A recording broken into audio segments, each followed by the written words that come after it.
ناظرین، بطور علم کی طالب علم میں آج ایک مرتبہ پھر اس ماہ مبارک میں موجود ہوں، صرف اس لیے کہ اپنے علم میں اضافہ کر سکوں، جو واقعات معلوم ہیں ان واقعات کو دوبارہ سن کر اپنے ایمان کو تازگی دے سکوں۔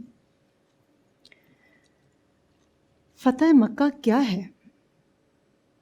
فتح مکہ ایک ایسے معاشرے کی تیاری کی ابتدا ہے جس میں غریب کا خیال ہے، مال و دولت نہیں، علم کی فضیلت ہے، جس میں صنفی امتیاز نہیں، برابری کا درجہ ہے، جو ذخیرہ اندوزی نہیں کرتے، بانٹنا سکھاتا ہے، جہاں ظالم کے خلاف جہاد ہے، جہاں مظلوم کی حمایت ہے، جس میں شفقت کا ایک ایسا سائبان ہے جہاں باران رحمت ہے۔ آئیے اس پروگرام باران رحمت میں سب سے پہلے ہمارے علماء کرام سے تعارف، اور پھر اس حوالے سے ان سے بہت سے سوال پوچھوں گی تاکہ مجھ جیسی طالب علم کے علم میں مزید اضافہ ہو سکے۔ میرے ساتھ موجود ہیں پیر مفتی محمد اقبال نقشبندی صاحب، السلام علیکم، بہت بہت شکریہ آپ کے آنے کا۔ ان کے ساتھ بیٹھے ہیں علامہ آغا جعفر علوی صاحب، آپ کا بھی بہت بہت شکریہ علامہ صاحب۔ اور میرے ساتھ بیٹھے ہیں سید مفتی نور رحمانی صاحب، بہت ہی شفقت سے ایک چھوٹی بہن کی حیثیت سے مجھے جس طرح میری رہنمائی فرماتے ہیں، بہت بہت شکریہ۔ نور بھائی آپ کا بھی، میں مفتی صاحب بھی کہوں گی اور نور بھائی بھی کہوں گی، بہت بہت شکریہ آپ کا۔ میں سب سے پہلے مفتی صاحب میں آپ سے جاننا چاہوں گی کہ فتح مکہ ہے کیا؟ نحمدہ و نصلی علی رسولہ الکریم، اما بعد، فاعوذ باللہ السمیع العلیم من الشیطان الرجیم، بسم اللہ الرحمن الرحیم۔ انا فتحنا لک فتحا مبینا لیغفر لک اللہ ما تقدم من ذنبک وما تأخر، صدق اللہ العظیم۔ ماشاءاللہ، ہمارا یہ جو آج کا عنوان آپ نے منتخب کیا، فتح مکہ، فتوحات اسلام، یہ میرے آقا مولا صلی اللہ تعالیٰ علیہ وسلم کا جیتا جاگتا ایک معجزہ ہے۔ نبی کریم علیہ السلام کی ہر ادا معجزہ ہے۔ جب اللہ کے رسول نے تزکیہ نفس کرا دیا، وَيُزَكِّيهِمْ، ان کے نفسوں کو پاک کر لیا، افرادی قوت بن گئی۔ کبھی تو وہ 313 لے کے غزوہ بدر میں چلے جاتے ہیں، کبھی وہ احد میں تشریف لے جاتے ہیں۔ اب افرادی قوت بن گئی، جانثاران مصطفیٰ تیار ہو گئے، ادھر کفار کے اندر کھلبلی مچی۔ صلح حدیبیہ ایک موقع آتا ہے، میرے آقا صلی اللہ علیہ وسلم عمرے کی نیت سے وہاں جاتے ہیں۔ وہاں جا کر جب عمرے کے لیے جاتے ہیں تو حضرت عثمان غنی کو بھیجا کہ جا کر ان سے کہو کہ ہمارے مرشد اعظم آقا مولا صلی اللہ علیہ وسلم طواف کعبہ کریں گے۔ قریش مکہ روک دیتے ہیں۔ علی ھذا القیاس کہ میں مختصر کروں کہ وہاں پر ایک معاہدہ ہوتا ہے جس کا نام ہے صلح حدیبیہ، مکے سے تقریباً 15 کلومیٹر دور ایک معاہدہ ہوتا ہے کہ ہمارے جو کفار مدینے میں آئیں گے آپ ان کو واپس کریں گے، اگر تمہارے مسلمان مکے میں آ گئے تو ہم انہیں جان سے مار دیں گے، یعنی شہید کر دیں گے۔ پیارے مصطفیٰ کریم علیہ السلام نے سب چیزیں مان لی، معاہدے پہ عمل شروع ہو گیا۔ صحابہ کرام عرض کرتے ہیں یا رسول اللہ صلی اللہ علیہ وسلم، کیا راز ہے کہ ہم اتنے کمزور ہو گئے ہیں، آپ ان کی ساری باتیں مانتے جا رہے ہیں اور ہم اتنے کمزور ہیں؟ نبی کریم علیہ السلام فرماتے ہیں، مرشد اعظم فرماتے ہیں، میرے صحابہ، جو کچھ میں جانتا ہوں تم نہیں جانتے۔ ابو سفیان وغیرہ جو اس زمانے میں حالت کفر میں تھے، انہوں نے معاہدے کو توڑا، پھر اللہ کے رسول کی بارگاہ میں آئے، حضور نے لشکر کا اعلان کیا۔ یہی فتح مکہ کا آغاز ہوتا ہے۔ یہ غزوہ بھی کہہ سکتے ہیں، فتح مکہ کو فتح مکہ بھی کہہ سکتے ہیں۔ اللہ فرماتا ہے انا فتحنا لک فتح مبینہ، اے حبیب ہم نے بے شک آپ کو فتح مبین کی بشارت دی اور آپ کے اگلے پچھلے گناہوں کو بخش دیا، اگلے پچھلوں کے گناہوں کو معاف کر دیا، بخش دیا۔ انبیاء کرام یقیناً بخشے ہوئے ہوتے ہیں۔ تو انشاءاللہ میں اسی جملے پہ ختم کروں گا، فتح مکہ بہت شاندار مکہ۔ جزاک اللہ جی علامہ صاحب. الرحیم انا فتحنا لک فتحا مبینا، سورہ فتح کی آج تلاوت کی گئی. فتح مکہ کا جو پس منظر ہے، اس سے پہلے رسول خدا صلی اللہ علیہ وآلہ وسلم مکہ کی سرزمین پر تبلیغ اسلام کر رہے تھے، توحید کا پرچار کر رہے تھے. اسی دوران بتوں کو توڑنے کے واقعات بھی رونما ہوئے اور رسول خدا صلی اللہ علیہ وآلہ وسلم سے مکہ میں بڑی دشمنی کی گئی، شب خون مارا جاتا تھا. اسی دوران حضرت ابو طالب علیہ السلام کے ہاں یعنی شیب ابی طالب میں حضرت ابو طالب کیا کرتے، رات کے وقت جناب رسول خدا صلی اللہ علیہ وآلہ وسلم کو اٹھاتے تو حضرت طالب کے بستر پہ سلا دیتے. کبھی رسول خدا کو حضرت عقیل کے بستر پہ سلا دیتے، کبھی حضرت جعفر تیار کے بستر پہ سلا دیتے، کبھی حضرت علی علیہ السلام کے بستر پہ سلا دیتے، تاکہ اگر شب خون مارا جائے تو بے شک ابو طالب کا کوئی بیٹا مارا جائے، میرے سارے بیٹے مارے جائیں مگر اللہ کا نبی بچ جائے. تو اسی دوران یہ سلسلہ قتل و غارت کا، شب خون مارنے کا جاری رہا. تو اللہ کے حکم سے رسول خدا صلی اللہ علیہ وآلہ وسلم نے ہجرت کی اور آپ مدینہ پاک تشریف لے جاتے ہیں اور پھر مدینہ میں تبلیغ اسلام کا سلسلہ رہتا ہے. تو اسی دوران رسول خدا صلی اللہ علیہ وآلہ وسلم کے دل میں یہ ایک بہت خواہش تھی کہ میں مکہ کی طرف واپس لوٹوں. وہ امن کا شہر ہے اور اس میں حج کی سعادت ہے، عمرہ کی سعادت ہے، میرا بیت اللہ ہے، اللہ کا گھر ہے، وہاں پہ شاعر اللہ ہیں، حجر اسود ہیں، مقام ابراہیم ہے، آب زمزم ہے، صفا و مروہ ہے. تو لوٹنے کے حوالے سے، واپس آنے کے حوالے سے بڑی آقا سرکار خواہش کیا کرتے تھے. تو اسی دوران دو قبیلے بنی بکر اور بنی خزاعیہ، ان کے درمیان بھی جنگ و جدال جاری رہتا تھا. مگر جو بنی خزاعیہ تھا، انہوں نے رسول خدا صلی اللہ علیہ وآلہ وسلم کی حمایت کر لی اور آپ کے اخلاق کے کریمانہ سے متاثر ہو گئے، آپ کے معجزات سے متاثر ہو گئے. تو ان کے متاثر ہونے کی وجہ سے ایک دن قبیلہ بنی بکر نے ان پہ شب خون مارا، ان کے قبیلے پہ، اور 20 لوگوں کو شہید کر دیا. تو رسول خدا صلی اللہ علیہ وآلہ وسلم کی اس چیز کا بہت دکھ ہوا اور آپ نے ارادہ کیا کہ اب میں بنی خزاعیہ کے لوگوں سے ہمدردی بھی کروں گا اور مکہ کی طرف میں انشاءاللہ جاؤں گا اور بیت اللہ کی زیارت دوں گا. اسی دوران رسول خدا صلی اللہ علیہ وآلہ وسلم بنی خزاعیہ کے لوگوں کے پاس آتے ہیں، ہمدردی کا اظہار کرتے ہیں. وہاں پہ آقا سرکار صلی اللہ علیہ وآلہ وسلم کی بیعت کی جاتی ہے، آپ کے ساتھ انصار شامل ہوتے ہیں اور پھر آپ مکہ میں تشریف لے آتے ہیں. اور اندازہ کریں کہ فتح خیبر بھی ہے، فتح بدر بھی ہے، فتح احد بھی ہے، بڑی بڑی فتح ہیں، مگر اللہ نے فتح مکہ کو فتح مبینہ کہا، یہ سب سے بڑی فتح. جزاک اللہ. مفتی نور رحمانی صاحب، آپ سے میں درخواست کروں گی کہ فتح مکہ کے پس منظر پر روشنی ڈالیں. نحمد و نصلی علی رسولہ الکریم، اما بعد فاعوذ باللہ من الشیطان الرجیم، بسم اللہ الرحمن الرحیم. تمام تعریفیں اللہ سبحانہ و تعالیٰ کے لیے اور درود و سلام اللہ کے رسول، ہم سب کے آقا، ہم سب کے مولا، تاجدار مدینہ، تاجدار ختم نبوت حضور محمد رسول اللہ صلی اللہ علیہ وآلہ وسلم. عجیب منظر ہے. 8 سال پہلے جس شہر سے میرے نبی نکلے ہیں وہاں عثمان بن طلحہ موجود ہیں، خانہ کعبہ کے اندر موجود ہیں. میرے نبی آج آخری طواف کر رہے ہیں اور دل میں ایک بات ہے کہ یہ وہ شہر ہے جو مجھے بڑا محبوب ہے، جہاں میں پیدا ہوا، یہاں میرے والد، میرے دادا، پورا خاندان رہا، مجھے یہ چھوڑ کے جا رہا ہوں. تو دل کی خواہش تھی خانہ کعبہ کے اندر زیارت کریں. عثمان بن طلحہ جو بعد میں مسلمان ہوئے، ان سے کہا کہ دروازہ کھولو تاکہ میں اندر جا کے اس کی زیارت کر سکوں. انہوں نے کہا کہ دروازہ کبھی نہیں کھلے گا. حضور نے کہا ایک دن کھلے گا اور یہ چابیاں میرے ہاتھ میں ہوں گی، اور حضور مدینہ تشریف لے آئے.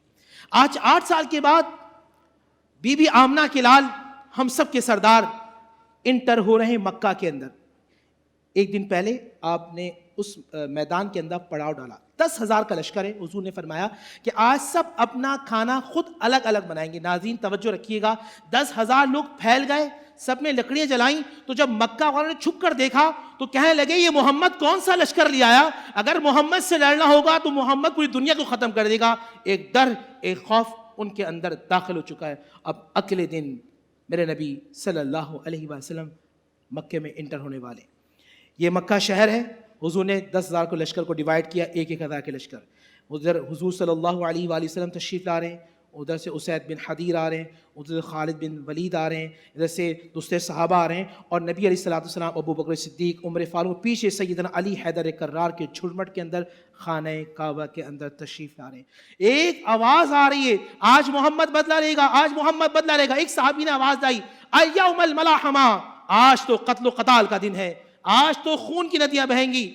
آواز میرے مصطفیٰ کریم کے کان میں پڑی, لا لا لا لا لیس ھذا الیوم یوم الملحمہ بل ہوا یوم المرحمہ, آج قتل و غارت کا دن نہیں ہے, آج تو رحمت کا دن ہے. اور پھر لوگوں نے دیکھا کہ نبی پاک صلی اللہ علیہ وآلہ وسلم خانہ کعبہ کے اندر تشریف لاتے ہیں.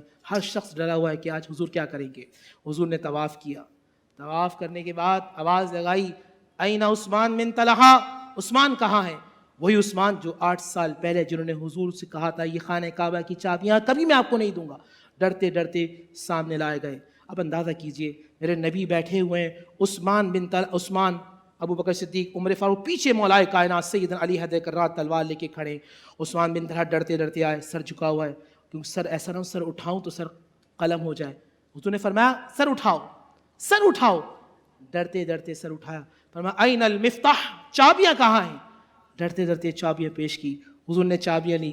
ہوتا یہ کہ جب بندہ طاقت میں آئے تو اپنوں کا نوازتا ہے, مگر یہ تو رحمت للعالمین ہے, یہ تو غیروں پہ بھی رحمت کرتے ہیں. میرے نبی پاک صلی اللہ علیہ وسلم نے رحمت کی اور چابیاں دوبارہ ان کے ہاتھوں میں دیں. وہ چیخ مار کے حضور کے قدموں میں گر گئے اور کہنے لگے لا الہ الا اللہ محمد رسول اللہ. مکے والوں نے عجیب منظر دیکھا, وہ سمجھتے تھے کہ یہ وہ محمد ہیں جن کی بیٹی فاطمہ بنت محمد کو ہم نے تکلیفیں دیں, خود ان کو تکلیفیں دیں, ان کے راستے میں کانٹے بٹھائے, یہ ہمیں آج قتل کر دیں گے. مگر حضور نے اعلان کیا جو اپنے گھر میں اس کو بھی امان ہے, جو مکے میں اس کو بھی امان ہے, جو ابو سفیان کے گھر میں اسے بھی امان ہے, جس نے آج ہتھیار نہ اٹھائے اس پہ بھی امان ہے. اب آخری ایک واقعہ میں آپ کو بیان کر رہا ہوں, اپنی بات کو ختم کروں گا. طواف ہونے کے بعد حضور صلی اللہ علیہ وسلم نے حضرت بلال حبشی کو خانہ کعبہ کی چھت پہ چڑھایا. آج کسی بھی ملک کے اندر ہو, جب اذان دیتا ہے تو قبلے کی طرف توجہ کرتا ہے اور ڈائریکشن خانہ کعبہ ہوتی ہے. بلال حبشی تو خانہ کعبہ کی چھت پر ہے, کس طرف رخ کریں گے؟ زمین میں تو مکے میں ہوں, مدینے میں ہوں, پاکستان میں ہوں, افغانستان میں ہوں, عراق میں ہوں, ایران میں ہوں, ان کا رخ کعبے کی طرف ہوتا ہے. بلال تو کعبے کی چھت پر ہے, مگر بلال قربان جاؤں آپ کے عشق مصطفیٰ پر. حضور طواف فرما رہے تھے, حضرت بلال حبشی نے ایسے کانوں انگلی ڈالی, آواز لگے اللہ اکبر اللہ اکبر. جہاں جہاں حضور پھرتے رہے بلال اسی طرح رخ پھیرتے رہے. جبھی سیدی اعلیٰ حضرت نے کہا حاجیوں آؤ شہنشاہ کا روزہ دیکھو, کعبہ تو دیکھ چکے, کعبے کا کعبہ دیکھو. فتح مکہ ہمیں یہ بتاتی ہے معاف کرنے والے بن جاؤ, اللہ تم سے محبت کرے گا. معاف کرو گے تو معاف کیے جاؤ گے, رحم کرو گے تو رحم کیا جائے گا. یہ ہے میسج فتح مکہ کا. جزاک اللہ, ماشاء اللہ, سلامت رہیں. بہت خوبصورتی سے آپ نے بیان کیا. اس واقعے سے ہمیں یہ سبق ملتا ہے مفتی صاحب کہ ہم دوسروں کی غلطیوں کو بھی معاف کر دیں. اگر کسی نے ہمارے ساتھ برا بھی کیا ہے تو میں آپ سے پوچھنا چاہوں گی کہ لوگوں کی غلطیوں کو معاف کرنے اور حسن سلوک کرنے کے حوالے سے قرآن و حدیث میں کن انعامات کا ذکر کیا گیا ہے؟ بسم اللہ الرحمن الرحیم. بہت سارے انعامات کا ذکر ہے. ہم معاف کرنا سیکھیں تو صحیح, کسی کی برائی سے نفرت کریں, انسان سے نفرت نہ کریں, انسانیت کے ساتھ پیار کریں. ضرورت اس امر کی ہے کہ سارا مکہ آج فتح مکہ کا دن ہے, کانپ رہا ہے کہ آج محمد عربی صلی اللہ علیہ وسلم انتقام لیں گے, انتقام ہوگا, ہر طرف قتل و غارت ہوگی, آج مکہ فتح ہو رہا ہے. مگر آمنہ کے لال صلی اللہ علیہ وسلم فرما رہے لا تثریبا علیکم اليوم, آج یہ انتقام کا دن نہیں ہے, آج معاف کرنے کا دن ہے. یہاں تک کہ جو اس زمانے میں اسلام کا سب سے بڑا دشمن ابو سفیان تھا اس کو کہہ دیا, جو ہندہ بنت عتبہ تھی ان کو کہہ دیا جو تمہارے گھر میں آئے گا آج ہم ان کو بھی امان دیں گے, ان کو بھی اجازت ہے, معاف کریں گے. بڑے بڑے دشمن نبی کریم صلی اللہ علیہ وسلم کے آئے, منہ چھپا کر آئے, نقاب ڈال کے آئے, عرض کرتے یا رسول اللہ ہم بڑے دشمن ہیں. حضور نے فرمایا میرا دریائے رحمت بہ رہا ہے, آج چشمے جاری ہیں, جو مانگو گے ہم تمہیں عطا کریں گے. معافی کا دن ہے, ہم تمہیں معاف کریں گے. ہم تو ایسے معاف کریں گے جیسے برادران یوسف نے معافی طلب کی, حضرت یوسف علیہ السلام نے انہیں معاف کر دیا تھا. تو یہ فتح مکہ کا دن جو ہے ہمیں معافی کا درس دیتا ہے. یہ اپنائیت کا درس دیتا ہے، درگزر کا درس دیتا ہے، اور پھر یاد کراتا ہے کہ جب بھی کوئی بڑے بڑے معاملات ہو جائیں معاف کرنا سیکھو، لوگوں کو گلے سے لگانا سیکھو، درگزر سیکھو، عفو سیکھو، رحم کرنا سیکھو۔ اگر ہم یہ رحم کرنا سیکھ جائیں تو یقیناً یہ ہماری اپنی کامیابی ہوگی، دنیا میں بھی کامیابی ہوگی، آخرت میں بھی کامیابی ہوگی۔ ہم انتقام کی آگ سے ہمیں نکلنا ہوگا۔ اگر ہم انتقام سے نہ نکلے، اسی آگ میں جلتے رہے، اسی میں گھومتے رہے، پھر کہیں ترقی نہیں ہوگی، پھر تزکیہ نفس نہیں ہوگا، پھر تصفیہ نفس نہیں ہوگا، پھر سلوک کی منزلیں طے نہیں ہوں گی، پھر سکر و صاحب سلوک کی جو منزل ہے وہ ساری رک جائے گی، پھر صوفی کہلانے کا حقدار نہیں ہوگا۔ اگر معاف کرنا ہے، معاف کرنا سیکھے ہو، تو پھر ابو سفیان جیسا کافر آتا ہے تو حضور فرماتے جا میں نے تجھے معاف کر دیا، اور ہندا آتی ہے اسے بھی فرماتے جا میں نے معاف کر دیا، بس تمہارا کلمہ میں نے قبول کر لیا۔ اتنا کرنا کہ میرے سامنے نہ آنا، جب تو میرے سامنے آتی ہے مجھے اپنے چچا سید الشہداء حضرت امیر حمزہ یاد آتے ہیں، چشمان مصطفیٰ پر آنسو جاری ہو جاتے ہیں، قلب اطہر پہ تکلیف گرا گزرتی ہے۔ لہذا میں یہی پیغام دینا چاہتا ہوں کہ معاف کرنا سیکھو اور امتی بن کے دکھاؤ حضور کے۔ بہت بہت شکریہ مفتی صاحب نے بہت ہی خوبصورت بات کی کہ اگر کوئی بھی آپ کے ساتھ زیادتی کرے تو کوشش کریں کہ اس کو معاف کر دیں، معاف کرنے سے بڑا انتقام کوئی نہیں۔ علامہ صاحب میں آپ سے سوال کرنا چاہوں گی، اگر کوئی آپ کو تکلیف دیتا ہے اور اس کے بعد آ کر آپ سے معافی مانگتا ہے تو کیا صرف زبان سے معاف کرنا کافی ہے یا اس بارے میں کوئی اور بھی حکم ہے؟ بسم اللہ الرحمن الرحیم۔ میں آپ کی سوال کے جواب کو پھر فتح مکہ سے ہی مربوط کروں گا۔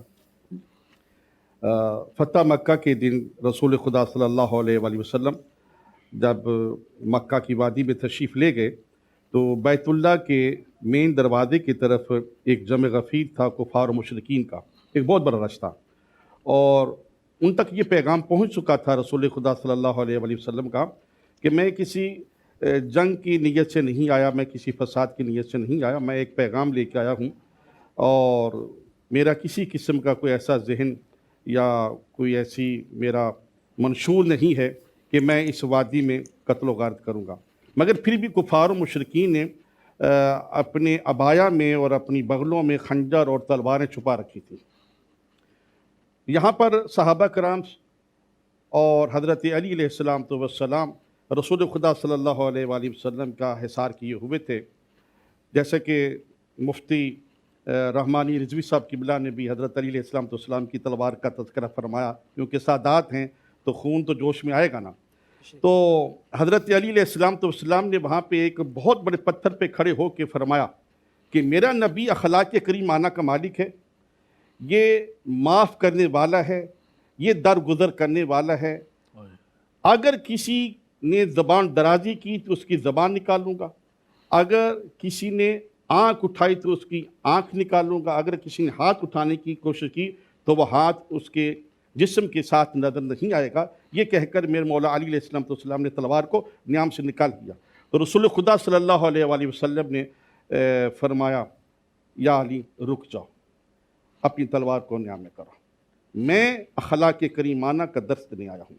آقا سرکار صلی اللہ علیہ وآلہ وسلم نے وہاں مکہ میں سب سے پہلے، جو آپ کا سوال ہے اس کے جواب میں، سب سے پہلے آقا سرکار صلی اللہ علیہ وآلہ وسلم نے فرمایا کہ اے مکہ کے کفار و مشرکین، تم نے جو نیت محمد کے متعلق کی تھی میں نے تمہیں معاف کر دیا، میں نے تمہیں اس زمانے میں معاف کر دیا، اور آخرت میں بھی میں تمہارے لیے شکوہ نہیں کروں گا۔ اگر آج تم توبہ کر لو اور میری بیعت کر لو اور میرا کلمہ پڑھ لو، توحید کا کلمہ پڑھ لو، تو میں تمہاری آخرت کا ذمہ دار ہوں۔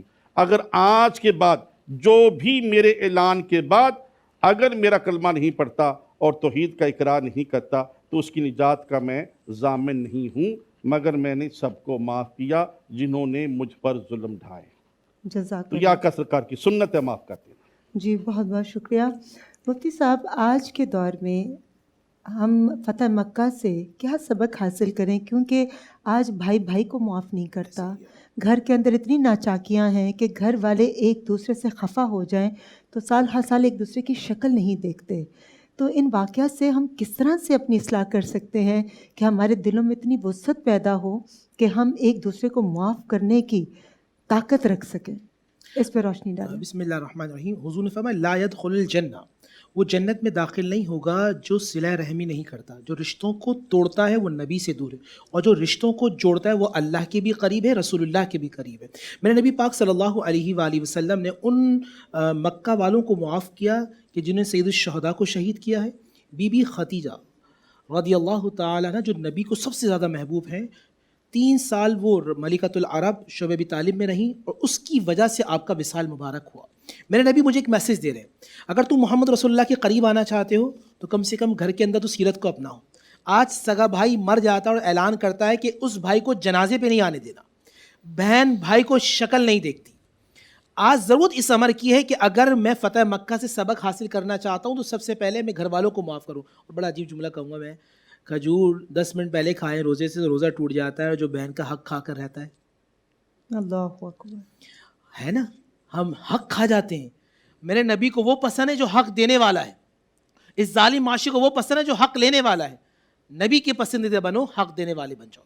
اور آج میں اپنی بہنوں سے کہوں گا، دیکھیں آپ کو اعتکاف میں بیٹھنا ہے، آپ کے پاس وہ رات آنے والی ہے جو شب قدر کہلاتی ہے. یاد رکھیے گا، آپ کا سر سجدے میں ہو، آپ حتیم میں ہو، خانہ کعبہ کے پاس ہو، آپ 27ویں شب کو دعا مانگے، اور آپ بہن بھائیوں سے تعلق توڑنے والے ہوں، ساری عبادتیں اللہ آپ کے منہ پہ مار دے گا. اور آپ چاہتے ہیں کہ پاکستان کے اندر ہوں اور اللہ آپ کو حج و عمرے کے برابر ثواب عطا فرما دے، تو والدین سے معافی مانگیں. جس نے جس والد یا والدہ کا دل دکھایا، خدا کی قسم، خدا کی قسم، خدا کی قسم، میرے نبی نے فرمایا والد ہاتھ اٹھا دے تو اللہ دعاؤں کو رد نہیں کرتا. والد کے پاس جائیں، والدہ کے پاس جائیں، وصال ہو چکا ہے ان کے لیے اصالِ ثواب کیجیے. بہن بھائیوں کو بٹھائیں، آپس سے محبت، اتحاد، اتفاق کی فضا قائم کریں. اللہ آپ کے گھروں میں برکتیں دے گا. آسمان سے برکتیں اس وقت اترتی ہیں جب دل صاف ہو جاتے ہیں. یاد رکھیے، یہ سینہ، یا اس سینے میں یا تو کینہ ہوگا یا سینے میں مدینہ ہوگا. اگر مدینہ تب ہوتا ہے جب محمد رسول اللہ کی محبت ہو، اور کینہ جب ہوتا ہے جب شیطان کی پیروی ہوتی ہے. فیصلہ آپ کے ہاتھ میں، سینے کو مدینہ بنائیں یا سینے کو کینہ بنائیں. سبحان اللہ تعالیٰ ہم سب کو اتنی الہی خوبصورت باتوں پر عمل کرنے کی توفیق عطا کرے. پیر مفتی محمد اقبال نقشبندی صاحب، جانے سے پہلے کوئی میسج ایک لائن میں آپ تمام دیکھنے والوں کو دینا بس چاہیے؟ یہی میسج ہے فتح مکہ کے حوالے سے کہ ہم معاف کرنا سیکھیں. اگر میں گھر کا عالم ہوں تو میرے بھائی عالم نہیں ہیں، ان کو بھی معاف کر دیں. ہم ایک دوسرے کے مسالک میں لڑتے ہیں، یہ شیعہ ہے، یہ سنی ہے، یہ فلاں ہے، یہ فلاں ہے. کیوں؟ تو معاف کریں نا. پہلے ہم انسان تو بنیں، پہلے ہم مسلمان تو بنیں. اگر صحیح معنی مسلمان بن جائیں، معاف کرنا آ جائے، تو پھر تو کوئی جنگ ہی نہیں ہے. یہ معاف کرنا سیکھ جائے. جی علامہ صاحب. یہ میں خود مرکزی بین المذاہب امن کمیٹی کا وائس چیئرمین ہوں، اور میرا یہ شیوا رہا ہے اور رہے گا انشاءاللہ کہ میں تمام مکتبہ فکر کی مساجد میں جایا کرتا ہوں. ہمارے جو کابینہ کے لوگ ہیں وہ امام بارگاہوں میں، مساجد میں، مدارس میں تشریف لے جایا کرتے ہیں. میں یہی کہوں گا کہ اتفاق، اتحاد، وحدت کو پاکستان کی بقا اور سلامتی کے لیے ہمیشہ قائم رکھیں، کیونکہ ہمارا خدا ایک ہے، رسول ایک ہے، قرآن ایک ہے، قبلہ ایک ہے. بہت شکریہ. آپ کی طرف میں دعا کے حوالے سے آؤں گی. چونکہ آج کی گفتگو سے ہم نے یہ نتیجہ نکالا کہ اگر کوئی بھی ہمیں تکلیف پہنچائے ہم اس کو معاف کر دیں گے، تو مجھے لگتا ہے کہ اس سے رشتوں میں مضبوطی آتی ہے اور محبت بڑھتی ہے. اور جہاں محبت ہو وہاں شیطان کچھ بھی نہیں کر سکتا. اللہ تعالیٰ ہمیں صحیح راستے پر چلنے کی توفیق عطا کرے. اچھے کام کرتے رہنے چاہیے، اور اچھے کام کے حوالے سے اس وقت پورے پاکستان میں KFC مٹاؤ بھوک میں 5000 سے زائد بچوں کی کفالت کا ذریعہ بن رہا ہے، اور خاص طور پہ ان بچوں کی جو سننے سے محروم ہیں. صوبوں میں 8 اسکول موجود ہیں KFC کے زیر کفالت ہیں، جہاں پر پرائمری اور سیکنڈری اسکول کی تعلیم دی جا رہی ہے. اس میں شامل 2000 ایسے بچے بھی ہیں جو کسی نہ کسی معذوری کا شکار ہیں. اس وقت KFC کے پاس 8 خصوصی برانچز ہیں، جہاں سماج سے محروم 250 سے زائد بچوں کو، لوگوں کو روزگار دیا جا رہا ہے. آئیے آگے بڑھیے اور اس کار خیر میں اپنا بھی حصہ ڈالیے. بہت بہت شکریہ. ہمارا پروگرام اختتام کی طرف بڑھ چکا ہے. اس ٹرانسمیشن کے دوران اگر مجھ سے کوئی غلطی کوتاہی ہوئی ہو تو میں آپ سب سے معافی کی طلبگار ہوں، اور میں چاہوں گی کہ اس ٹرانسمیشن کا اختتام مفتی صاحب آپ کی دعائیہ کلام سے. اللهم صل وسلم على سيدنا ومولانا محمد وعلى آل أصحاب سيدنا ومولانا محمد معدن الجود والکرم. یا اللہ یا رحمان یا رحیم، رحم کرنے والے رب کریم ہم سب پر رحم فرما، کرم کرنے والے رب کریم ہم سب پہ کرم فرما. اے اللہ انتہائی مبارک لمحہ ہے، مبارک ساعتیں ہیں. اے اللہ ہم اب آخری تیسرے عشرے میں داخل ہو رہے ہیں. پروردگار اس مبارک راتوں کے صدقے میں ہم سب کی بخشش و مغفرت فرما، ہمارے تمام گناہوں کو معاف فرما. اے اللہ جو بے اولاد ہیں انہیں صاحب اولاد فرما، جو بے روزگار ہیں صاحب روزگار فرما، جن کا روزگار ہے ان کے رزق میں کشادگی عطا فرما. اے اللہ ہم سب کو حاسدین کی حسد سے بچا، شیطان کے شر سے بچا، جادو ٹونے کے مکروہ فریب سے بچا، دن اور رات کے فتنوں سے بچا، زمینی آسمانی ناگہانی آفتوں مصیبت سے بچا. اے اللہ ہمارے گھروں میں برکتیں عطا فرما، آپس میں محبت اتحاد و اتفاق کی دولت نصیب فرما، پاکستان کو استحکام نصیب فرما، دشمنان پاکستان کو نیست و نابود فرما، افواج پاکستان کی حفاظت فرما، ہم سب پر رحم و کرم کی بارشیں عطا فرما.